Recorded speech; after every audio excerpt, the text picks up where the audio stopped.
This press conference is to address some few raging issues in respect of the proposed judiciary reforms at the Apex Court. As a majority caucus in Parliament, these matters have come to our attention, and we feel that there is a compelling need to state our position on the matters that are in public domain. We've become aware that the Chief Justice has mooted a proposal to expand the Supreme Court to 20 judges for efficiency and effectiveness. Some people are saying that the Chief Justice does not have such a mandate to do so. We disagree and would say that per Article 1254 of the Constitution, there are some inherent powers provided for in this provision that allows the Chief Justice, as a Chief Executive and head of the judiciary, to make such proposals. Quote, "The Chief Justice shall, subject to this Constitution, be head of the judiciary and shall be responsible for the administration and supervision of the judiciary." The question is, what constitutes administration and supervision? When somebody is in charge of the management of a body, he is able to determine how to run the place efficiently, what would make the work of that institution be properly done, and to make proposals within the context of the law. What does the law say on the composition of the Supreme Court? We may turn to Article 128 of the Constitution to give us a guide. 128(1) provides, "The Supreme Court shall consist of the Chief Justice and no less than 9 other justices of the Supreme Court." Now, the framers of our Constitution, in their wisdom, gave us a minimum ceiling. What did they anticipate? The anticipation was that there could be possibility in future to increase the number. That is why they did not provide for an upper ceiling. So if you read this and juxtapose it against the 125(1), 125(4) that I earlier referred to, clearly you cannot argue that any increase in the number of judges at the Supreme Court above 10 is unconstitutional, or that the Chief Justice is wrong in making such a suggestion or proposal. Now, if you follow some of the discussions within the public domain, what the critics have failed to do is that they have not looked at the justification provided for in the analysis made by the Chief Justice.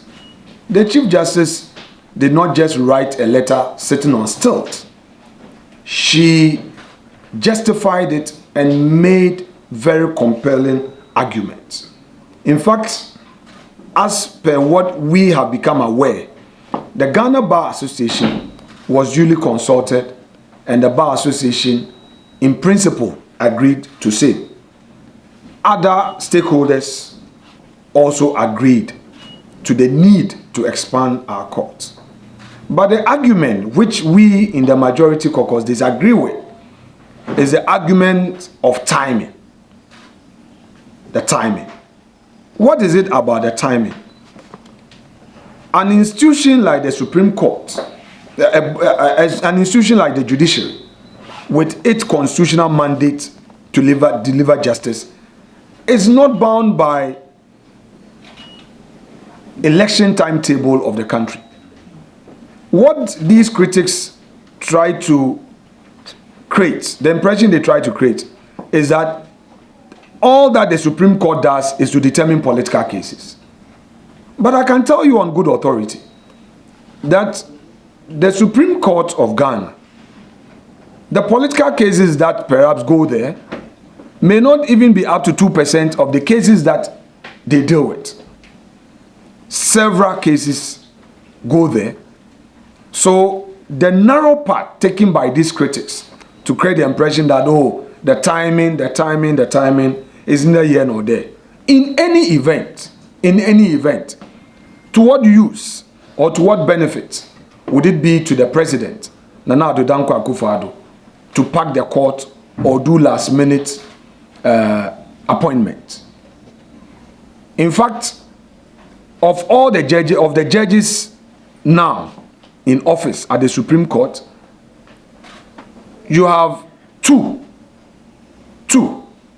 who are not his appointees: Justice Bafo-Boni and Justice Gabriel Puaman.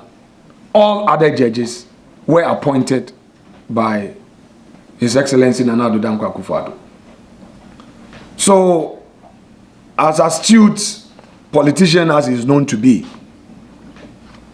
I do not think that he would want to trigger a debate in the public domain to poison it.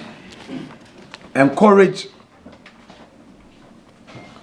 our NDC friends to allow institutions to grow. We should not do partisan politics with every issue within the national space. Let me use Parliament as an example. In Parliament, 1992, we started with 200 members of Parliament. By 2004, Parliament numbers had increased to 230 as a result of the population census, which census resulted in the EC seeing the need to increase the number of seats in Parliament. By the way, Parliament is not a representation of geographical size of a population.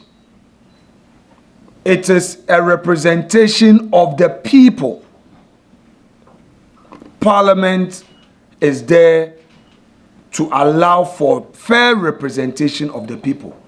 It is for that reason that Parliament, through the population census, EC increased the number of seats in Parliament, increased the number of constituencies to 230 for the 2004 elections.